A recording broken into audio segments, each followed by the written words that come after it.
বাংলাদেশে আগামী সংসদ নির্বাচনকে ঘিরে অন্তর্বর্তীকালীন সরকারের নেয়া বিভিন্ন পদক্ষেপকে স্বাগত জানিয়েছে যুক্তরাষ্ট্র। এছাড়া নির্বাচন আয়োজনের সময় নির্ধারণের বিষয়ে যুক্তরাষ্ট্র পর্যবেক্ষণ অব্যাহত রাখবে বলেও জানিয়েছে দেশটি। স্থানীয় সময় বুধবার মার্কিন পররাষ্ট্র দপ্তরের নিয়মিত প্রেস ব্রিফিংয়ে দপ্তরের principal deputy spokesperson Vedanta Patel এসব কথা বলেন। গুমসহ নানা অপরাধে জড়িত থাকায় সাবেক প্রধানমন্ত্রী শেখ হাসিনার সম্পৃক্ততা তদন্তে সমর্থন জানিয়েছে যুক্তরাষ্ট্র। এছাড়া তিনি আরও জানান, ভুক্তভোগী ও তাদের পরিবারের সদস্যদের জন্য ন্যায় বিচার নিশ্চিতের জন্য ন্যায্য ও স্বচ্ছ প্রক্রিয়াকে উৎসাহিত করে যুক্তরাষ্ট্র। সংবিধান, রাষ্ট্র মেরামত ব্যবস্থার গণতান্ত্রিক সংস্কার এবং অর্থনৈতিক মুক্তির লক্ষ্যে রাষ্ট্র মেরামতের ৩১ দফা নিয়ে বিএনপির ঢাকা বিভাগের ৩ জেলায় কর্মশালা আয়োজন করা হয়েছে। মানিকগঞ্জ জেলা বিএনপির সভাপতি আফরোজা খানম রিতার রাজনৈতিক মুন্নু সিটি, নরসিংদীর মাধবদী হেরিটেজ পার্ক এবং মুন্সিগঞ্জের মুক্তারপুর কোল্ড স্টোরেজে শুরু হয়েছে এই কর্মশালা। বিকেলে ভার্চুয়ালি যুক্ত হয়ে প্রধান অতিথি হিসেবে বক্তব্য রাখবেন বিএনপির ভারপ্রাপ্ত চেয়ারম্যান তারেক রহমান। এতে জেলার বিভিন্ন এলাকা হতে নেতাকর্মীরা অংশ নিয়েছেন।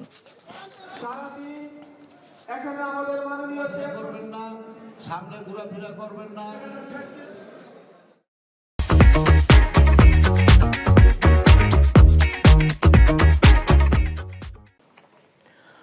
৫ বছর পর দেশে ফিরলেন কানাডা ভিত্তিক ইউটিউব চ্যানেল ও ফেসবুক পেজ নাগরিক টিভির বার্তা প্রধান নাজমুস সাকিব। কিছুক্ষণ আগে হযরত শাহজালাল আন্তর্জাতিক বিমানবন্দরে পৌঁছান তিনি। এ সময় নাজমুস সাকিবকে ফুল দিয়ে শুভেচ্ছা জানান পরিবার সদস্য ও তার শুভানুধ্যায়ীরা। ডিজিটাল নিরাপত্তা আইনে এবং ধর্ষণের মিথ্যা অভিযোগে তার বিরুদ্ধে বেশ কয়েকটি মামলা হয়েছিল। সামাজিক যোগাযোগ মাধ্যমে ফেসবুক পেজ এবং ইউটিউব চ্যানেল নাগরিক টিভির মাধ্যমে পতিত আওয়ামী লীগ সরকার ও স্বৈরাচার শেখ হাসিনার নানা অনিয়ম এবং দুর্নীতি নিয়ে সংবাদ প্রচার করা হয়। এছাড়া ক্ষমতাচ্যুত সরকারের বিতর্কিত নির্বাচন ও আওয়ামী লীগ নেতাদের অপকর্মের ঘটনাও তুলে ধরা হয় নাজমুস সাকিবের সংবাদ মাধ্যম থেকে। আপনারা জানেন যে আমি পুলিশ নিয়ে সবচেয়ে বেশি রিপোর্ট আমি করেছি, তো পুলিশের ভেতরে সব খবর আমার কাছে চলে আসে। তো তখন আমাকে এসবি থেকে জানানো হলো যে ভাই আপনি আর ভবিষ্যতে বাংলাদেশে আসবেন না। আমি বলি কেন? বলে আপনি আসিফ নজরুল সাহেবের একটা ইন্টারভিউ করেছেন, তো এই ইন্টারভিউর কারণে আপনি এখন আসলে ভবিষ্যতে বিপদ হবে। আমি বলি কেন? আমার বিরুদ্ধে তো কোনো মামলা নেই। বলে মামলা লাগবে না, যে কোনো একটা মামলা আপনাকে সোন অ্যারেস্ট দেখানো হবে, তো আপনি আর আসবেন না। তো ওই যে 2019-এর মার্চ, এরপর থেকে আমি আর আসার সাহস করিনি। তো এখন যখন দেশ স্বাধীন হলো তখন আমি ভেবেছি যে এখন আমি আসবো, কিন্তু আসতে গিয়েও পারছিলাম না। কেন? কারণ ওই মামলার কিছু কিছু মামলা এজাহার তৈরি হয়ে গিয়েছিল। তো আমাকে বলা হচ্ছিল যে না, আপনি এখন আসলে হয়তো একটু সমস্যা হতে পারে। তো এখন যখন দেখলাম যে না, সমস্যা হবে না, যখন আমি ক্লিয়ারেন্স পেলাম যে আসলে সমস্যা হবে না, আমি আসলাম। নেই কোনো ধরনের তদবির, হচ্ছে না মোটা অঙ্কের টাকার লেনদেন। নিজের মেধা যোগ্যতায় মাত্র 120 টাকায় পুলিশ বাহিনীতে যুক্ত হতে চূড়ান্তভাবে মনোনীত হয়েছেন শ্রমিক, দিনমজুর কিংবা রাজমিস্ত্রির ছেলেমেয়ে। লালমনিরহাটে 36 জন ছেলেমেয়ে পুলিশ বাহিনীতে যুক্ত হতে চলেছে। লালমনিরহাট থেকে হায়দার আলী বাবুর পাঠানো রিপোর্ট। হাফিজুল ইসলাম, বাড়ি লালমনিরহাটের হাতীবান্ধা উপজেলার সীমান্তবর্তী উত্তর গোতামারি গ্রামে। ভ্যান গাড়ি চালিয়ে ছেলেমেয়েদের লেখাপড়া সহ 7 জনের সংসার কোনো রকমে চলে। অনেক কষ্টে এবার এইচএসসি পাশ করা বড় ছেলে সুমন মিয়া বাবার অজান্তে মাত্র 120 টাকায় অনলাইনে আবেদন করেছিলেন পুলিশের চাকরির জন্য। সব প্রক্রিয়া শেষে চূড়ান্তভাবে মনোনীত হয়েছেন তিনি। এভাবে সরকারি চাকরি জুটবে তা কখনো কল্পনাও করেনি দরিদ্র পরিবারটি। আলহামদুলিল্লাহ, খুব খুশি আমি। কোনো পয়সা করি লাগে নাই, আর আমি জানিও নাইলে পয়সা করির বিষয়। আল্লাহ রহম করছে। ভাইবা দেওয়ার পর মেধা, আল্লাহ রহমত মেধা দিয়ে আমি পাশ করছি। শুধু সুমন মিয়া নন, তার মতো এবার জেলার 36 জন ছেলে মেয়ে বাংলাদেশ পুলিশে নিয়োগ পেতে যাচ্ছেন, যাদের প্রায় সবাই দরিদ্র ঘরের সন্তান। কোনো তদবির ছাড়াই নিজেদের যোগ্যতায় সন্তানরা চাকরি পেতে যাচ্ছে, এই নিয়ে উচ্ছ্বসিত বাবা মায়েরা। আমার বাবা নাই, আমার মা গার্মেন্টসে জব করে। উনি আমার অনেক কষ্ট করে আমার লেখাপড়া খরচ চালিয়েছে। বাংলাদেশ পুলিশ আমাকে চাকরিটা দেওয়ার জন্য বাংলাদেশ পুলিশকে অসংখ্য ধন্যবাদ। পুলিশ সুপার স্যারকে অনেক অনেক ধন্যবাদ, কারণ এইরকম পুলিশ নিয়োগ আমি আমার জীবনে দেখি নাই আমার বয়সে। বাবা রাজমিস্ত্রি কাজ করে অনেক কষ্ট করে পড়াশোনা করেছে, ভাবতেই পারি নাই আমি চাকরিতে পাবো। তো এটা আমি কখনো কল্পনা করতে পারিনি যে 120 টাকায় একটা সরকারি চাকরি পাওয়া যায়। কোনো ধরনের অনিয়ম ছাড়াই মেধা ও যোগ্যতার ভিত্তিতে নিয়োগ প্রক্রিয়া সম্পন্ন হয়েছে বলে জানালেন পুলিশ সুপার। আমরা দেখেছি মেধা এবং যোগ্যতা কার কেমন আছে। মূলত নিম্ন মধ্যবিত্ত এবং মধ্যবিত্ত পরিবারের সন্তানই এই পরীক্ষায় বেশি টিকেছে। আমরা প্রাথমিক রেজাল্টে যেটা দেখছি। দুর্নীতিমুক্ত ও নিরপেক্ষভাবে মেধাবী ও যোগ্যরাই পুলিশ বাহিনীতে যুক্ত হয়ে দেশ সেবায় নিয়োজিত হবে, এমনটাই প্রত্যাশা সবার। NTV news desk. দক্ষিণ পূর্ব এশিয়ার দেশ ভিয়েতনামে একটি ক্যাফেতে অগ্নিকাণ্ডের ঘটনায় 11 জন নিহত হয়েছেন। রয়টার্স জানায়, বুধবার রাতে রাজধানী হ্যানয়ের একটি ক্যাফেতে আগুন লেগে 11 জনের মৃত্যু হয়েছে। পুলিশ আগুন লাগানোর ঘটনায় জড়িত সন্দেহে একজনকে গ্রেফতার করেছে বলে ভিয়েতনামের জননিরাপত্তা মন্ত্রণালয় জানিয়েছে। পুলিশ এক বিবৃতিতে বলেছে, সন্দেহভাজন ওই লোকটি স্টাফের সাথে তর্কের পরে 3তলা ক্যাফের নিচতলায় পেট্রোল ব্যবহার করে আগুন জ্বালিয়ে দেওয়ার কথা স্বীকার করেছেন। সন্দেহভাজন ওই ব্যক্তির বয়স 50 বছরের বেশি। আগুন লাগার পর থেকে ওই ক্যাফে থেকে 7 জনকে উদ্ধার করা হয়েছে, তাদের মধ্যে 2 জনকে হাসপাতালে ভর্তি করা হয়েছে। খেলার খবর, ক্রিকেট। ওয়েস্ট ইন্ডিজের বিপক্ষে টি-20 সিরিজ নিশ্চিত করায় বাংলাদেশের বোলারদের র্যাঙ্কিংয়ে উন্নতি হয়েছে।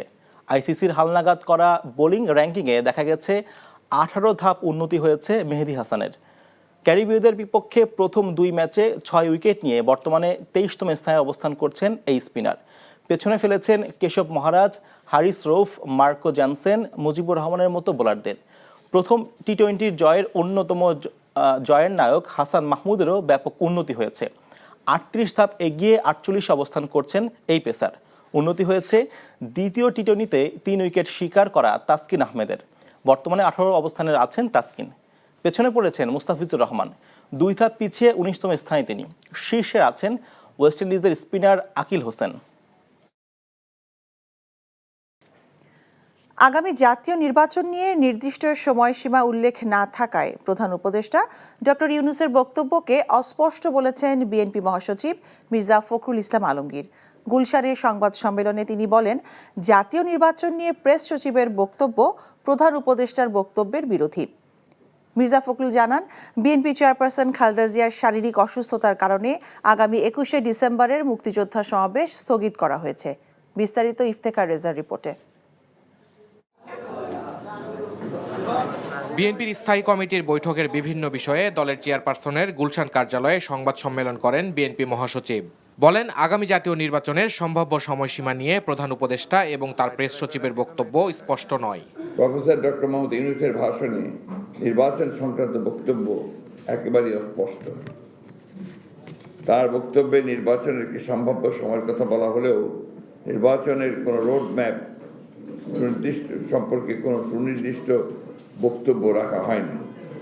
ডক্টর মোহাম্মদ ইউনূস নির্বাচনের সম্ভাব্য সময়সীমা 2025 সালের শেষ অথবা 2026 সালের প্রথম অংশ অনুষ্ঠানের কথা বলেন, অথচ তার প্রেস সচিব বলেন 2026 সালের জুন মাসের মধ্যে নির্বাচন অনুষ্ঠিত হবে, যা পরস্পর বিরোধী। বিএনপি মনে করে পতিত আওয়ামী লীগ সরকারের অধীনে যত নির্বাচন হয়েছে তা অবৈধ। একথা জানিয়ে ওই নির্বাচনগুলো বাতিল দাবি করেন বিএনপি মহাসচিব। আমরা মনে করি যে আপনার এই ফ্যাসিবাদী হাসিনা সরকারের অধীনে যতগুলো নির্বাচন হয়েছে সমস্ত নির্বাচনগুলো অবৈধ হয়েছে এবং সেই কারণেই আমরা স্থানীয় সরকারগুলো ভেঙে দেওয়ার জন্য আমরা আহ্বান জানিয়েছিলাম এবং যে সবগুলো ভাঙা হয়েছে, কিন্তু আপনার শুধু ইউনিয়ন পরিষদটা করা হয়নি, আমরা সেটাও দাবি জানিয়েছি। তত্ত্বাবধায়ক সরকার ব্যবস্থা পুনর্বহালের রায়কে স্বাগত জানান বিএনপি স্থায়ী কমিটির সদস্য সালাউদ্দিন আহমেদ। অ্যাপিলেট ডিভিশনে জাস্টিস, আমরা বলি জাস্টিস খায়রুল হক, যে তত্ত্বাবধায়ক সরকার ব্যবস্থাকে উড়িয়ে দিলেন, সেটা রিভিউতে ফাইনাল জনগণের পক্ষে আসলে তখন এক্স্যাক্টলি তত্ত্বাবধায়ক সরকার ব্যবস্থা পুনর্বহাল হবে। তা আমরা আশা করি সেটা হবে। Iftekhar Reza, NTV news, Dhaka.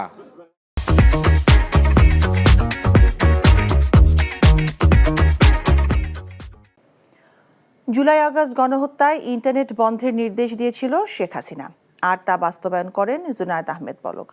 তদন্ত সংস্থার জিজ্ঞাসাবাদে পলক একথা স্বীকার করেছেন বলে জানিয়েছেন আন্তর্জাতিক অপরাধ ট্রাইব্যুনালের চিফ প্রসিকিউটর তাজুল ইসলাম। এদিকে সাবেক আইজিপি চৌধুরী আবদুল্লাহ আল মামুন সহ 3 পুলিশ কর্মকর্তাকে সেফ হোমে নিয়ে জিজ্ঞাসাবাদের অনুমতি দিয়েছেন ট্রাইব্যুনাল। গণহত্যা মামলায় 7 জনের বিরুদ্ধে তদন্তের অগ্রগতি প্রতিবেদন 20 ফেব্রুয়ারি দাখিলের নির্দেশ দেওয়া হয়েছে। নাজিবুর রহমানের রিপোর্ট। জুলাই আগস্টে শিক্ষার্থীদের বৈষম্য বিরোধী আন্দোলনে নির্বিচারে গুলি চালায় পুলিশ ও আওয়ামী লীগের নেতাকর্মীরা। মানবতাবিরোধী এসব অপরাধের অভিযোগে দায়ের করা ট্রাইব্যুনালের মামলায় সাবেক পুলিশ প্রধান Chowdhury Abdullah Al Mamun, national telecommunication monitoring সেন্টারের সাবেক মহাপরিচালক মেজর জেনারেল অবসরপ্রাপ্ত জিয়াউল আহসান সহ 7 জনকে আন্তর্জাতিক অপরাধ ট্রাইব্যুনালে হাজির করা হয়।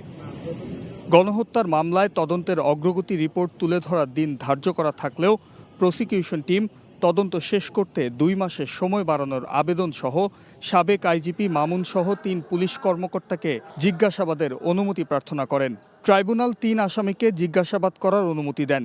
একই সাথে আগামী 20 ফেব্রুয়ারি অগ্রগতি প্রতিবেদন দাখিলের নির্দেশ দেন। সেই সাথে বিচারের এখতিয়ার নিয়ে জিয়াউল আহসানের করা আবেদনে শুনানি হবে 20 জানুয়ারি। এত বড় গ্র্যাভিটির একটা মামলার প্রপার তদন্ত করা, প্রপার একটা রিপোর্ট সাবমিট করার জন্য অনেক সময় প্রয়োজন। সেক্ষেত্রে আমরা ধাপে ধাপে কোর্টের কাছ থেকে সময় নিচ্ছি, যাতে করে আমাদের প্রোগ্রেসটা যথেষ্ট হয়েছে কিনা এটা আমরা কোর্টকে দেখাতে পারি। তো এই কারণে আমরা আজকে 2 মাস সময় চেয়েছিলাম, 2 মাস সময় দিয়েছেন। আগামী 20 ফেব্রুয়ারি পরবর্তী তারিখের এই মামলার জন্য ধার্য হয়েছে। আমরা আশা করব এর মধ্যেই মামলার তদন্ত মোটামুটি অনেক বেশি দূর এগিয়ে যাবে এবং খুব সহসাই হয়তো আপনারা দেখতে পাবেন ক্রমান্বয়ে আমরা এই তদন্ত রিপোর্টগুলো সম্পন্ন করতে পারবো তদন্ত সংস্থার মাধ্যমে। কোর্টে যেহেতু এখনো এই আর্গুমেন্টটা হয়নি, সুতরাং এই আর্গুমেন্টটা এখন আপনাদের সামনে আমি বলতে পারবো না।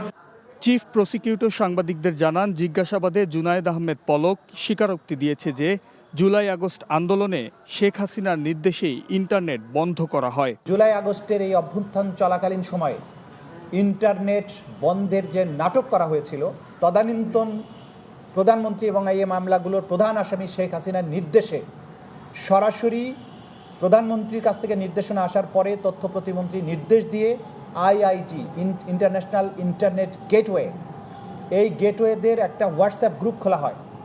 সেই গ্রুপে সরাসরি নির্দেশ দেওয়া হয় ইমিডিয়েটলি ইন্টারনেট শাটডাউন করো, এবং তাদেরকে এটা এনশিওর করতে বলা হয় যে করার পরে আবার জানাও যে it is done. July August গণহত্যার সাক্ষীদের নিরাপত্তা নিয়ে শঙ্কা জানিয়ে তাদের নিরাপত্তা নিশ্চিত করার আহ্বান জানান chief prosecutor. Najibur Rahman, NTV news, Dhaka.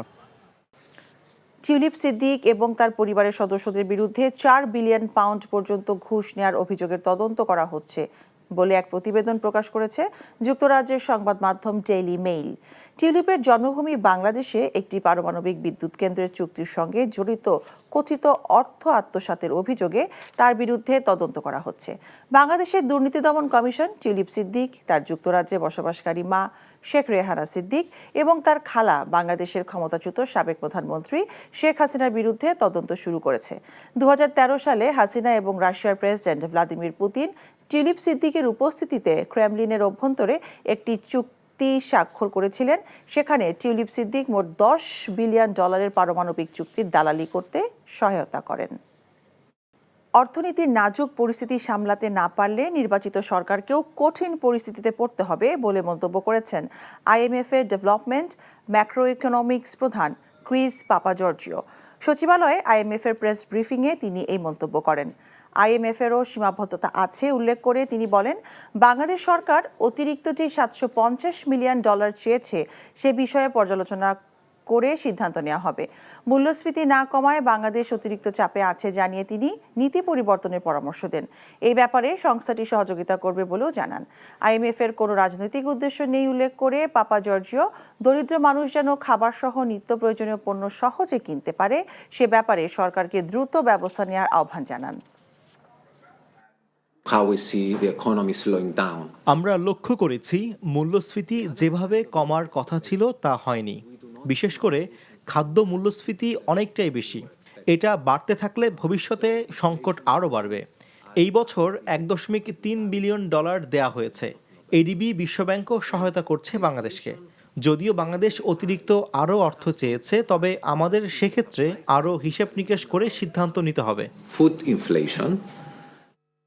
Pilkhana হত্যাকাণ্ডে ক্ষমতাচ্যুত প্রধানমন্ত্রী শেখ হাসিনা, তার সামরিক সচিব তারিক সিদ্দিকী ও তৎকালীন সেনাপ্রধান জেনারেল মঈন ইউ আহমেদ সহ 58 জনের বিরুদ্ধে মানবতাবিরোধী অপরাধে অভিযোগ দায়ের করেছেন নিহত সেনা সদস্যদের পরিবার। বৃহস্পতিবার আন্তর্জাতিক অপরাধ ট্রাইব্যুনালে এই অভিযোগ দায়ের করেন তারা। নাজিবুর রহমানের রিপোর্ট। 2009 সালের ফেব্রুয়ারিতে বিডিআর বিদ্রোহের নামে ইতিহাসের জঘন্যতম হত্যাকাণ্ড ঘটে পিলখানায়, যেখানে নৃশংসভাবে হত্যা করা হয় তৎকালীন বিডিআরের মহাপরিচালক সহ ৫৭ জন চৌকস সেনা সদস্যকে। বিশ্বজুড়ে আলোড়ন তোলে এমন বর্বরচিত হত্যাকাণ্ড। পিলখানা হত্যাকাণ্ডে তদন্ত প্রক্রিয়া নিয়ে বরাবরই অভিযোগ ছিল নিহত সেনা সদস্যদের পরিবারের।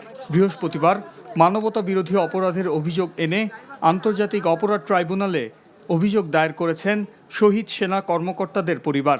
অভিযোগে বলা হয়, শেখ হাসিনা, তার সামরিক সচিব তারিক আহমেদ সিদ্দিকী, তৎকালীন সেনাপ্রধান মঈন ইউ আহমেদ, সাবেক আইনমন্ত্রী শফিক আহমেদ সহ তৎকালীন গোয়েন্দা প্রধানরা মিলে পরিকল্পিতভাবে এমন নৃশংস হত্যাকাণ্ড চালিয়েছে, যার মূল উদ্দেশ্য ছিল শেখ হাসিনার স্বৈরশাসন পাকাপোক্ত করা। আমাদের অভিযোগ খুবই সুস্পষ্ট, দুটি বাহিনীকে ধ্বংস করে বাংলাদেশের স্বাধীনতা সার্বভৌমত্বকে সংকটাপন্ন করার উদ্দেশ্যে পরিকল্পিতভাবে আওয়ামী ফ্যাসিস্ট মতাদর্শকে প্রতিষ্ঠা করার জন্য দেশপ্রেমিক এবং দক্ষ অফিসারদেরকে খুন করা হয়েছে।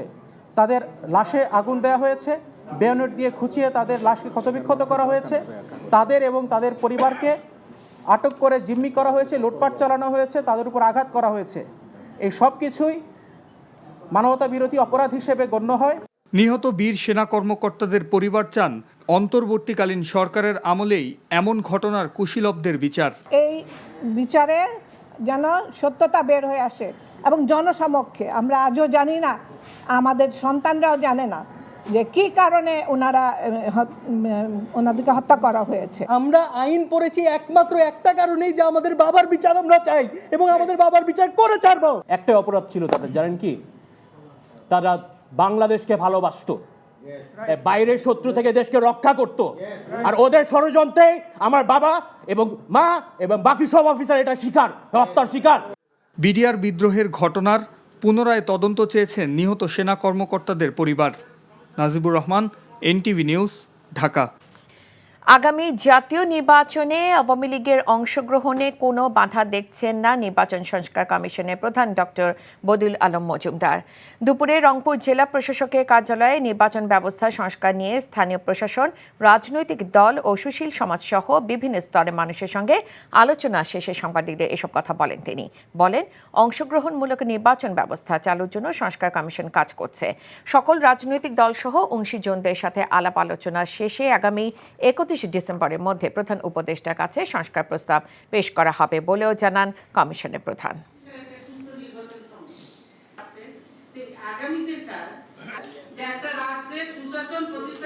আওয়ামী লীগের এই যে কোনো রকম বাধা তো তাদের জন্য সৃষ্টি করা হয়েছে বলে আমি তো দেখছি না। নির্বাচনের জন্য তারা প্রস্তুত হয়ে নির্বাচনে অংশগ্রহণ করতে পারবে এবং কোনো রকম বাধা বিপত্তি তাদেরকে দেওয়া হবে না, বাধার জন্য বাধা সৃষ্টি করা হবে না।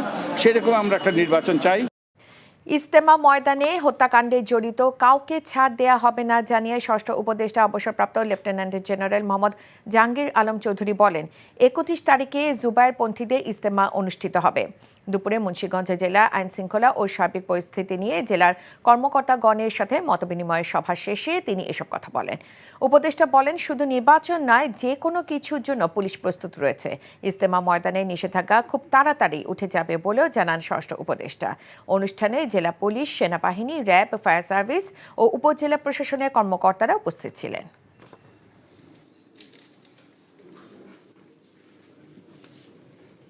নিষেধাজ্ঞা খুব তাড়াতাড়ি কেটে যাবে। আপনি জানেন এখন পরিস্থিতি মোটামুটি নর্মাল হয়ে গেছে, কিন্তু তাদের 31/1/2 মানে বিশ্ব ইজতেমার যে ডেট আছে, আমি আশা করবো যে ওই ডেটে হয়ে যাবে, আল্লাহ দিলে কোনো অসুবিধা হবে না। যারা অপরাধ করছে তারা অপরাধীরা শাস্তির আওতায় আসতেই হবে। আমাদের পুলিশ বাহিনী যে স্ট্রেংথ আছে এবং অন্যান্য যে সশস্ত্র বাহিনী তাদের সাথে আছে, আমি নির্বাচন না, আমি বলবো যে কোনো কিছুর জন্য পুলিশ প্রস্তুত। জনসমর্থনহীন সরকার ক্ষমতায় থাকলে কুচক্রী গোষ্ঠী দেশের সম্পদ লুটে পুটে নিতে পারে, তাই জনগণের সরকার প্রতিষ্ঠা করা জরুরি। বিএনপির ভারপ্রাপ্ত চেয়ারম্যান তারেক রহমান এমন মন্তব্য করেছেন। তিনি বলেন, খালেদা জিয়াকে হত্যার ষড়যন্ত্রও হয়েছিল, আর সামনে আরও কঠিন পরীক্ষা রয়েছে, যা গণতন্ত্র ও সার্বভৌমত্ব রক্ষার যুদ্ধ। তাই সবাইকে সতর্ক থাকতে হবে। হাসান মাহমুদের রিপোর্ট। নরসিংদীর মাধবদী হেরিটেজ পার্ক, মানিকগঞ্জের মুন্নু সিটি এবং মুন্সিগঞ্জের মুক্তারপুরে ৩১ দফা রাষ্ট্র সংস্কার নিয়ে বিএনপির পৃথক কর্মশালা অনুষ্ঠিত হয়েছে, যাতে অংশ নেন জেলার নেতৃবৃন্দ। লন্ডন থেকে কর্মশালায় অনলাইনে যুক্ত হয়ে তারেক রহমান বলেন, জনগণের রায় পেলেই কেবল ৩১ দফা বাস্তবায়ন করা যাবে, তাই নেতাকর্মীদেরকে জনসেবা করে সবসময় জনগণের পাশে থাকতে হবে। তিনি বলেন, ষড়যন্ত্র এখনো শেষ হয়নি। ষড়যন্ত্র যেহেতু থেমে নেই, আপনারা গণতন্ত্রের জন্য যুদ্ধ করেছেন, লড়াই করেছেন, সংগ্রাম করেছেন, হত্যার শিকার হয়েছেন, জেল জুলুমের শিকার হয়েছেন, গায়েবী মামলার শিকার হয়েছেন, দিনের পর দিন পালিয়ে থাকতে হয়েছে, জঙ্গলে থাকতে হয়েছে, ধান খেতে আপনাদেরকে থাকতে হয়েছে অত্যাচার নির্যাতনের কারণে। আপনারা সেই পরীক্ষা দিয়ে পার হয়ে এসেছেন। সামনে পরীক্ষা কিন্তু শেষ হয়ে যায়নি, সামনে পরীক্ষা আরও আছে। এটি এমন একটি যুদ্ধ, এটি জনগণের পক্ষের যুদ্ধ, এটি গণতন্ত্রের পক্ষের যুদ্ধ, এটি স্বাধীনতা সার্বভৌমত্বের পক্ষের যুদ্ধ। এই যুদ্ধে যদি জয়ী থাকতে হয়, অনবরত আমাদেরকে সংগ্রাম চালিয়ে যেতে হবে। সঠিকভাবে তারেক রহমান বলেন, জনগণের সরকার ক্ষমতায় না থাকলে লুটপাট সহজ হয়। যারা দেশের কথা বলবে, দেশের কথা চিন্তা করবে, এরকম কেউ যদি দেশ পরিচালনার দায়িত্বে থাকে, তখন দেশের স্বার্থ, জনগণের স্বার্থ নিরাপদ থাকবে। তখন যারা শকুনের দৃষ্টি দিয়ে এই দিকে তাকিয়ে আছে, এই দেশের অর্থ সম্পদ, প্রাকৃতিক সম্পদের দিকে, তখন তারা 10 বার চিন্তা করবে। জনগণের সঙ্গে থেকে নিজেদের মধ্যে গুণগত পরিবর্তন আনতে নেতাকর্মীদের প্রতি আহ্বান জানান তারেক রহমান। এর আগে নেতাকর্মীদের বিভিন্ন প্রশ্নেরও জবাব দেন তিনি। Hasan Mahmud, NTV news, Dhaka. অস্ত্রসহ আত্মসমর্পণ করেছেন ঢাকার কেরানীগঞ্জের রূপালী ব্যাংকের চুনুকুটিয়া শাখায় হানা দেয়া 3 ডাকাত। সন্ধ্যায় আলোচনার মাধ্যমে আইন শৃঙ্খলা রক্ষাকারী বাহিনীর কাছে আত্মসমর্পণ করেন তারা। এই ঘটনায় কেউ হতাহত হয়নি বলে জানিয়েছে আইন শৃঙ্খলা বাহিনী। কেরানীগঞ্জ থেকে দেলোয়ার হোসেন এবং মইদুল ইসলামকে সাথে নিয়ে নূর হোসেনের রিপোর্ট। দিনে দুপুরে ফিল্ম স্টাইলে কেরানীগঞ্জের রূপালী ব্যাংকের জিঞ্জিরা শাখায় হানা দেয় ডাকাত দল। অস্ত্রের মুখে জিম্মি করে ফেলে সবাইকে। এ খবর ছড়িয়ে পড়লে ব্যাংকটি ঘিরে ফেলে উত্তেজিত জনতা। একে একে ঘটনাস্থলে উপস্থিত হয় র্যাব, পুলিশ ও সেনা সদস্যরা। টানা কয়েক ঘন্টা ব্যাংকের ভেতর অবরুদ্ধ থাকে ডাকাতসহ ব্যাংক কর্মকর্তা ও কর্মচারীরা। 1:30টার দিকে এই ঘটনা ঘটছে। আসলে কি দেশটার একটা অশান্তি করতেছে। ভিতরে লোক ঢুকছে, ডাকাত ঢুকছে, বাইরের থেকে ভিতর থেকে ফোন করে বলছে, পরে আমরা এলাকাবাসী যারা আছে বা মাইকে অ্যালাউন্স হয়েছে, সব লোকজন জড়ো হয়ে রয়েছে। পুলিশ আসার আসার এলাকা যে আমরা অ্যাক্টিভ, আমরা একটা সংবাদ পাইছি, আমরা সবাই ঝাঁপিয়ে পড়ছি। এক পর্যায়ে আইন শৃঙ্খলা বাহিনীর সঙ্গে চিরকুটের মাধ্যমে আলোচনা হয় ডাকাত সদস্যদের। আত্মসমর্পণে রাজি হয় তারা। ব্যাংক থেকে বেরিয়ে আসে ডাকাত দলের সদস্যরা। অক্ষত অবস্থায় উদ্ধার করা হয় ব্যাংক কর্মকর্তাদের। পরে 3 ডাকাতকে আটক করে থানায় নিয়ে যায় আইন শৃঙ্খলা বাহিনী। ডাকাতদের কারো পরিচয় প্রকাশ করেনি তারা। ব্যাংক ডাকাতির ঘটনায় আতঙ্ক ছড়িয়ে পড়ে গোটা এলাকায়। ব্যাংকের ভল্ট সহ সবকিছু সুরক্ষিত রয়েছে বলে জানিয়েছে আইন শৃঙ্খলা রক্ষাকারী বাহিনী। নূর হোসেন, এনটিভি নিউজ, ঢাকা। ঘটনাস্থলে আছেন আমাদের সিনিয়র করেসপন্ডেন্ট মইদুল ইসলাম, তিনি আমাদের সাথে এই মুহূর্তে সরাসরি যুক্ত হচ্ছেন। মইদুল, ব্যাংক ডাকাতদের পরিচয় কি জানতে পেরেছেন কিনা এবং নতুন আর কি তথ্য পেয়েছেন আপনি?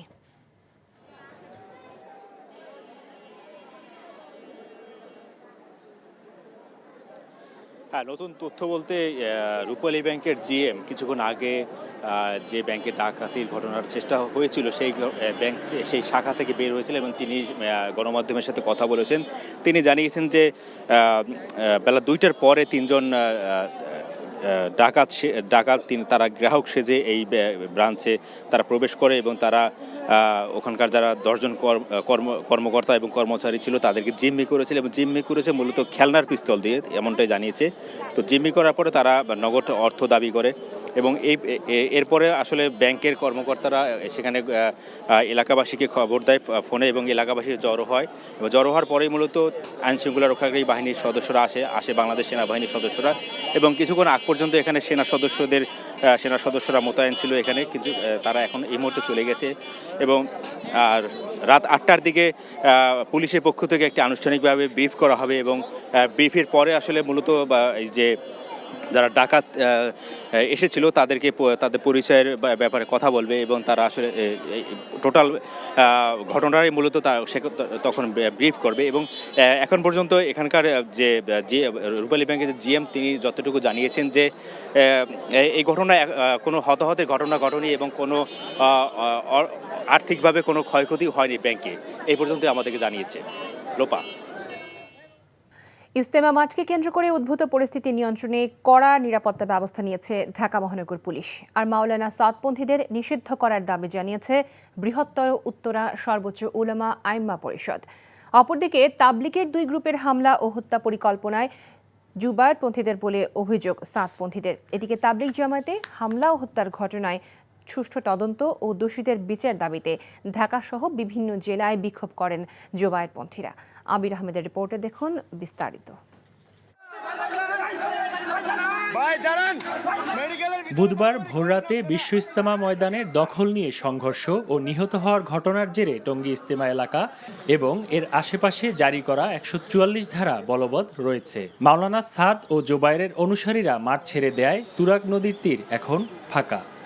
মোতায়েন রয়েছে সেনাবাহিনী, বিজিবি সহ আইন শৃঙ্খলা বাহিনীও। ফুটেজ দেখে সংঘাত সৃষ্টিকারীদের শনাক্তের চেষ্টা চলছে বলে সংবাদ সম্মেলনে জানায় ডিএমপি।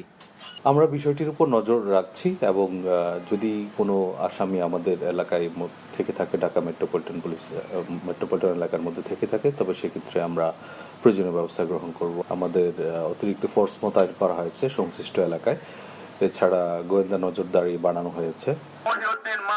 তবে 24 ঘন্টা গেলেও কাউকে গ্রেফতার করতে না পারায় ক্ষোভ প্রকাশ করেছে ইসলামী সংগঠনগুলো। আইনের আওতায় আনে দৃষ্টান্তমূলক শাস্তি নয়, শুধু আমরা তাদের সর্বোচ্চ শাস্তি দাবি করি এবং ফাঁসি চাই। অপরদিকে তাবলিগের 2 গ্রুপের হামলা ও হত্যার পরিকল্পনা জুবায়েরপন্থী বলে অভিযোগ সাদপন্থীদের। তারা মাঠে থাকতে আমাদের আপত্তি ছিল না, তাদের উস্কানির কারণে এই গন্ডগোল এবং সহিংসতার ঘটনা ঘটেছে। আবার সেই উস্কানি দাতাদেরকে আপনারা আশ্রয় প্রশ্রয় দিয়ে আপনাদের ডান পাশে বসিয়ে তাদের থেকে আপনারা রায় চেয়েছেন। এদিকে হামলাকারীদের দ্রুত গ্রেফতার, শাস্তি ও সাদপন্থীদের নিষিদ্ধের দাবিতে কুমিল্লা, কুষ্টিয়া সহ বিভিন্ন জেলায় মানববন্ধন করা হয়। একই সাথে জেলা প্রশাসক বরাবর স্মারকলিপি প্রদান করেন আন্দোলনকারীরা। আবির আহমেদ, এনটিভি নিউজ, ঢাকা।